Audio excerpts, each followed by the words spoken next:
이 새벽에 우리에게 주시는 하나님의 말씀은 요한계시록 13장 11절에서 18절 말씀입니다. 하나님의 말씀을 봉독하겠습니다. 내가 보매 또 다른 짐승이 땅에서 올라오니 어린 양같이 두 뿔이 있고 용처럼 말을 하더라. 그가 먼저 나온 짐승의 모든 권세를 그 앞에서 행하고 땅과 땅에 사는 자들을 처음 짐승에게 경배하게 하니 곧 죽게 되었던 상처가 나은 자니라. 큰 이적을 행하되 심지어 사람들 앞에서 불이 하늘로부터 땅에 내려오게 하고 짐승 앞에서 받은 바 이적을 행함으로 땅에 거하는 자들을 미혹하며 땅에 거하는 자들에게 이르기를 칼에 상하였다가 살아난 짐승을 위하여 우상을 만들라 하더라. 그가 권세를 받아 그 짐승의 우상에게 생기를 주어 그 짐승의 우상으로 말하게 하고 또 짐승의 우상에게 경배하지 아니하는 자는 몇이든지 다 죽이게 하더라. 그가 모든 자, 곧 작은 자나 큰 자나 부자나 가난한 자나 자유인이나 종들에게 그 오른손에나 이마에 표를 받게 하고 누구든지 이 표를 가진 자 외에는 매매를 못하게 하니 이 표는 곧 짐승의 이름이나 그 이름의 수라. 지혜가 여기 있으니 총명한 자는 그 짐승의 수를 세어보라. 그것은 사람의 수니 그의 수는 666이니라. 아멘. 오늘은 성도의 견인이라는 제목으로 하나님 말씀 전하고자 합니다. 이야기 하나로 시작하고자 합니다. 엄마 양이 아기 양 7마리를 집에 남겨두고 시장을 갑니다.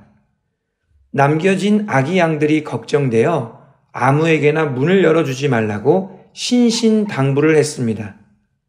하지만 이내 늑대가 찾아오죠.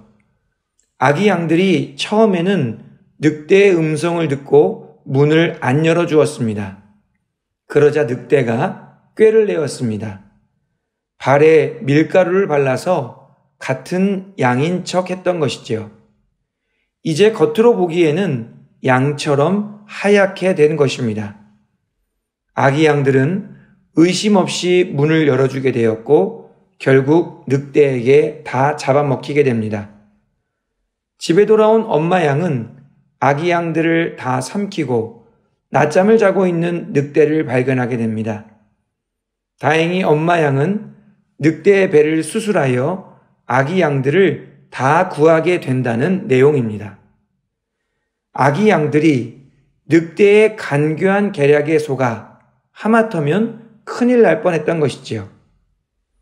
오늘 말씀에 늑대처럼 간교한 계략을 사용하는 존재가 등장합니다. 바로 땅에서 올라온 짐승입니다.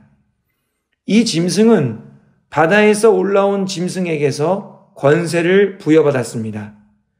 그러기에 큰 용과 바다 짐승과 같은 계열의 존재인 것이지요. 11절 말씀에는 이 짐승을 이렇게 표현하는데요. 내가 보매 또 다른 짐승이 땅에서 올라오니 어린 양같이 두 뿔이 있고 용처럼 말을 하더라. 땅에서 올라온 짐승에게 중요한 특징이 있는데 어린 양같이 두 뿔이 있었다는 것입니다. 어린 양은 예수 그리스도를 가리키는 표현이죠. 땅에서 올라온 짐승이 겉으로 보기에는 마치 어린 양 예수 그리스도와 같이 두 뿔이 있었다는 것입니다.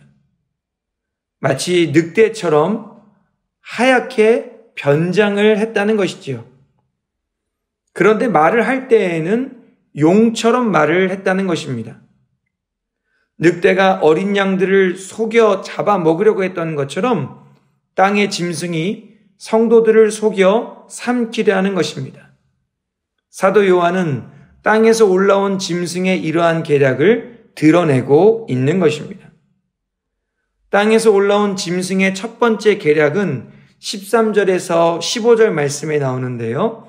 13절 말씀에 보니까 큰 이적, 기적을 행한다라고 합니다. 사람들 앞에서 불이 하늘로부터 땅에 내려오게 하는 엄청난 기적을 행하는 것이지요. 사실 불이 하늘로부터 땅에 내려오게 하는 기적은 구약의 엘리야 선지자를 생각나게 합니다. 겉으로 보기에는 엘리야 선지자처럼 기적을 행했지만 사실 그것은 하나님의 역사가 아니라 큰 용의 역사라는 것이지요. 14절 말씀해 보니까 바다 짐승에게서 받은 이적을 행하여 사람들을 미혹한다라고 합니다. 이적을 보여주고 그들을 현혹시켜 바다에서 올라온 짐승을 숭배하게 만든다는 것입니다. 15절 말씀해 보니까 바다 짐승의 우상에게 생기를 주고 말을 하게 해서 무조건 바다 짐승의 우상을 경배하게 만든다고 합니다. 그렇지 않으면 다 처형한다고 경고를 하는 것이죠. 정리하면 땅에서 올라온 짐승이 큰 이적과 기사로 사람들을 미혹시켜 바다 짐승을 우상 숭배하게 만든다는 것이지요. 다음으로 땅에서 올라온 짐승의 두 번째 계략은 16절부터 18절 말씀에 나옵니다.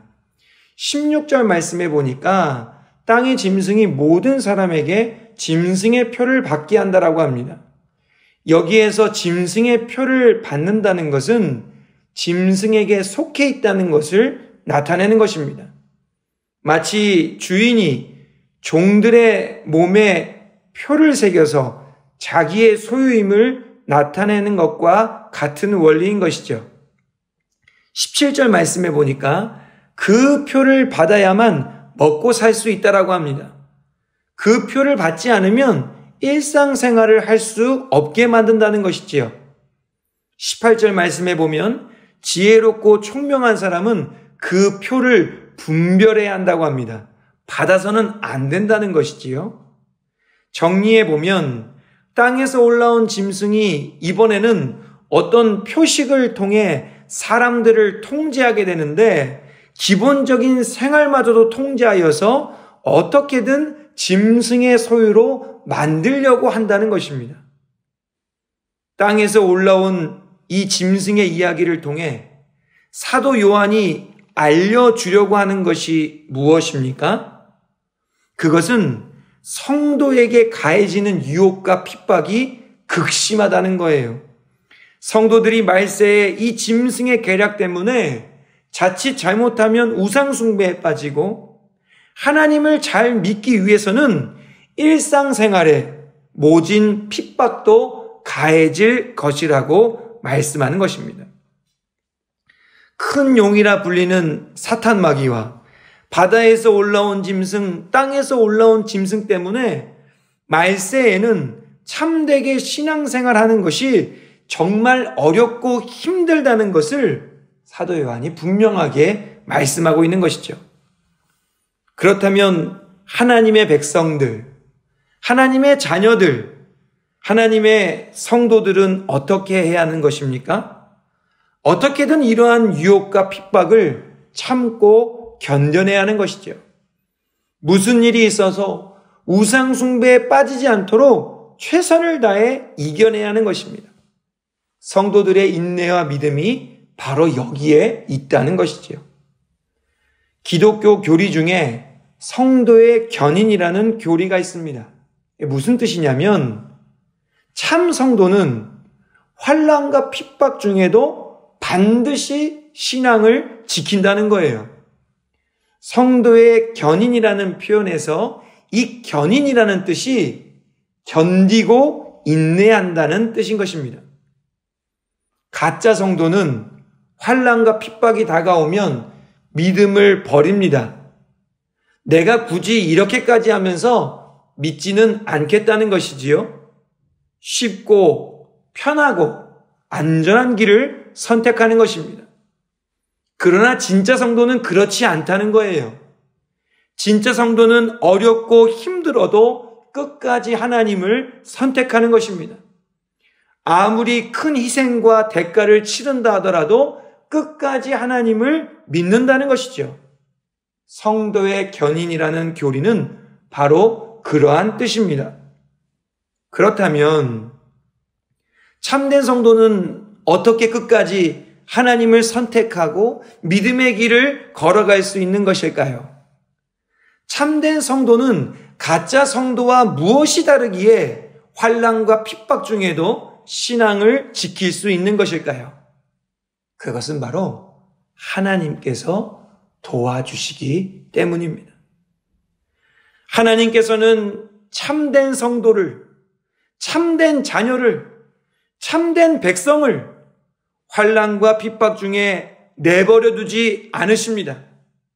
끝까지 함께 하시면서 은혜를 베풀어 주시고 잘하고 있다, 잘할 수 있다, 이겨낼 수 있는 힘과 용기를 주시고 어떻게 해서든 끝까지 참고 견딜 수 있도록 붙잡아 주시기 때문입니다. 이런 하나님의 도우심이 성도의 견인 교리의 완성인 것이지요. 오늘 말씀을 통해 우리가 기억해야 하는 것은 무엇입니까?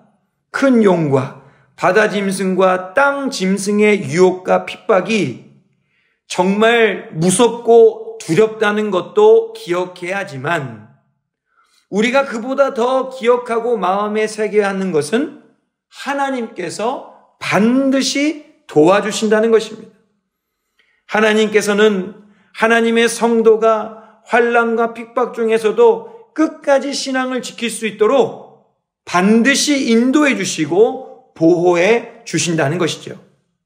우리가 그 진리를 기억하고 마음속에 새기고 있다면 말세에 어떠한 고난과 역경이 와도 두려울 것이 없습니다. 아무리 힘들고 어려운 일이 생겨도 반드시 하나님께서 도와주실 것이기 때문입니다. 하나님께서는 우리에게 힘과 용기를 주시고 때를 따라 돕는 은혜로서 항상 함께해 주실 것이기 때문이죠.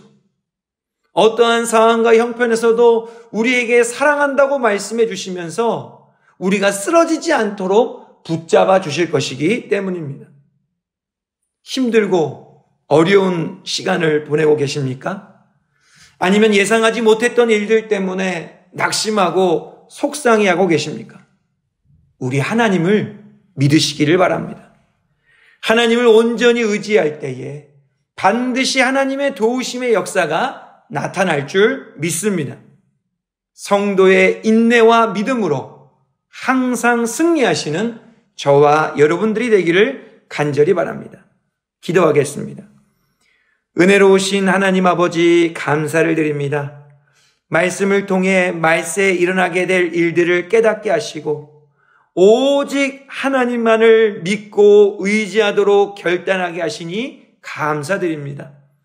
큰 용과 바다 짐승과 땅 짐승을 통해 큰 유혹과 핍박이 우리에게 다가오겠지만 두려워하거나 좌절하지 않게 하여 주시옵소서.